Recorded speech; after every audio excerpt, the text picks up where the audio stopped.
मैं कायर नहीं, मैं जंगल का राजा शेर हूं। जा, इस गलती के लिए मैं तुझे माफ करता हूं। जा अपने गांव लौट जा। अच्छा, तो अभी भी बड़ी बड़ी बातें निकल रही हैं। क्या राजा का यही काम है कि निरीह बच्चों को चुपके से उठाकर ले आए और उसे खा जाए? एक बार कह दिया ना कि मैं ऐसे कायरों वाले काम नहीं करता। शायद तुझे तुम्हारी मौत यहां खींच कर लाई है। क्यों? एक बालक के सामने अपने कुकर्मों को बताते हुए शर्म आ रही है। बस, बहुत हो गया। अब मैं और बर्दाश्त नहीं कर सकता। शेर छलांग मारकर बंकू को दबोच लेता है। दोनों में गुत्थम गुत्था हो जाती है, लेकिन कुछ ही पलों में बाजी पलट जाती है। तपस्वी देवराज के दिए हुए वरदान की वजह से बंकू शेर से जीत जाता है। कौन हो तुम बहादुर बालक, और मुझ पर ऐसा इल्जाम क्यों लगा रहे हो? मैं सरताजपुर में रहता हूँ, जहाँ से तुम कल भी मेरे दोस्त सुधीर को दबोच कर ले आए हो, जिसका प्रमाण तुम्हारी गुफा के सामने पड़े कपड़े हैं। हाँ, इसको तो मैंने भी देखा है, पर ज्यादा ध्यान नहीं दिया। शेर तुरंत अपने गुप्तचर सियार को बुलाता है। गुप्तचर सियार, पता करो कि कौन मेरी गुफा के आगे ऐसी घटिया काम करके कपड़े फेंकता है। महाराज, यह काम किसी आदमी का है। देखिए, कोई कपड़ा फटा हुआ नहीं है। सभी कपड़े सही सलामत खोले गए हैं। जबकि अगर जानवर करता तो कपड़ों के चीथड़े होते। देख लिया, कोई हम जानवरों को फंसाने के लिए ऐसा काम कर रहा है। ठीक है, लेकिन आखिर ऐसी घिनौनी हरकत कौन कर रहा है? मैं सामने पेड़ पर से आज रात नजर रखूंगा। रात भर बंकू मचान पर जगा रहता है, लेकिन वहाँ कोई नहीं आता। करीब 4 बजे उसे नींद लग जाती है और वो सो जाता है।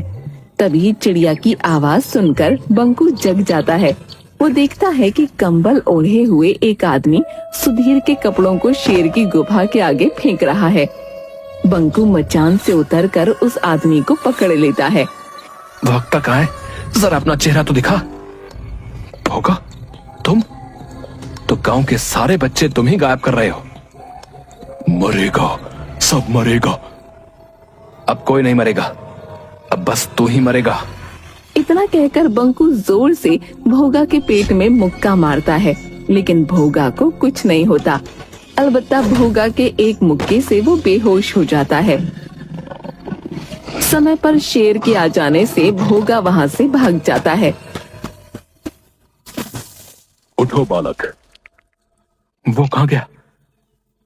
वो तो भाग गया। बंकू तपस्वी देवराज की कुटिया पर जाकर,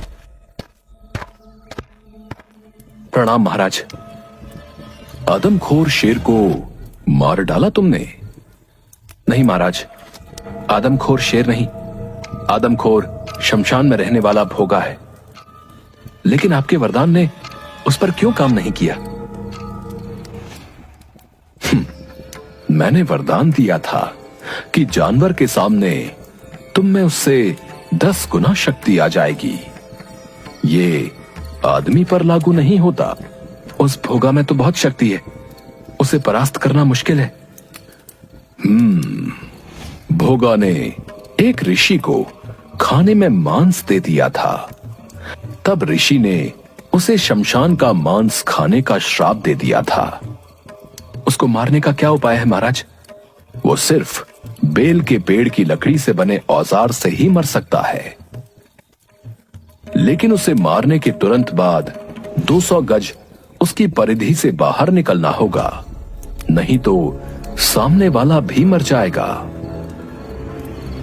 बंकू बेल के पेड़ की लकड़ी को नुकीला करके भाला बना लेता है और चीते पर बैठ शमशान पहुंच जाता है।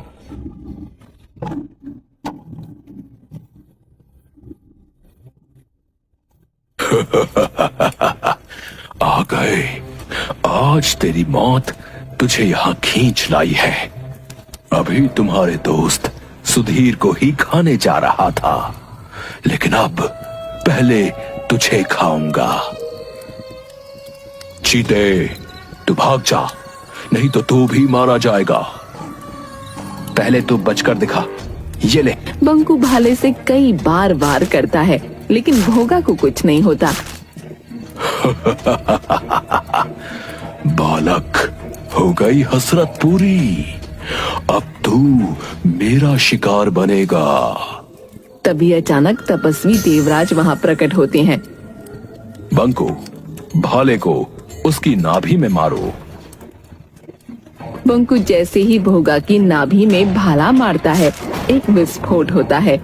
बंकू तुरंत चीते पर बैठकर 200 गज दूर हट जाता है। भोगा का शरीर वहीं भस्म हो जाता है। बंकू को सुधीर के साथ आते हुए देखकर गांव वाले खुशी से उछल पड़ते हैं। सेठ मंगत लाल और सरपंच हुकुम सिंह बंकू को इस कार्य के लिए 500 स्वर्ण मुद्राएं देते हैं।